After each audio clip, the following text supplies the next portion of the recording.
सर्वकार्येषु सर्वदा गिरिजा के बेटा तू ही न कह थे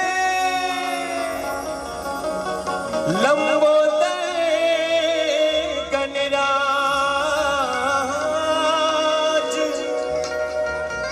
बीच सभा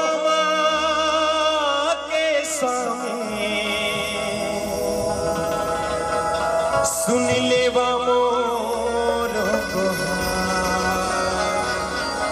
बोल गजानन महाराज की जय हो। जय गजानन स्वामी बोलो जय गजानन हो। जय गजानन स्वामी बोलो जय गजानन हो। पहली बंधन तो न होवे हो।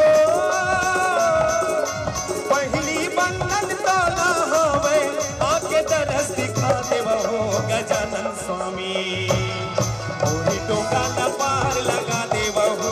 गजानन स्वामी मोरे नैया न पार लगा देवा हो। गजानन स्वामी पहली बंधन तो न होवे हो। पहली बंधन तो न होवे आके तरस दिखा देवा हो।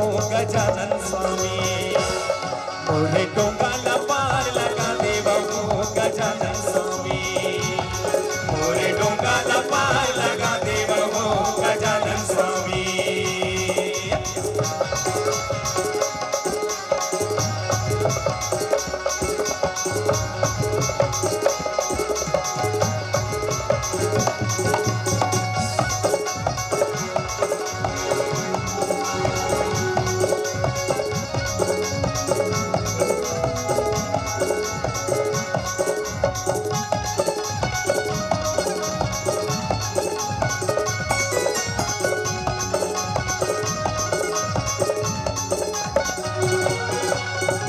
सवारी में बैठे स्वामी लंबा सोर वाला।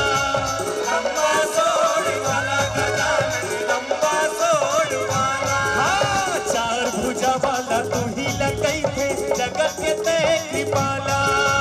जगत के ते कृपाला गजानन जगत के ते कृपाला।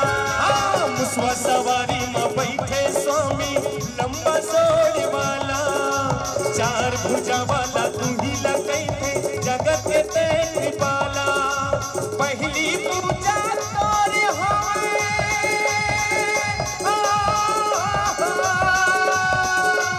पहली पूजा तोरे होवे आके तरस दिखा देवा हो। गजानन स्वामी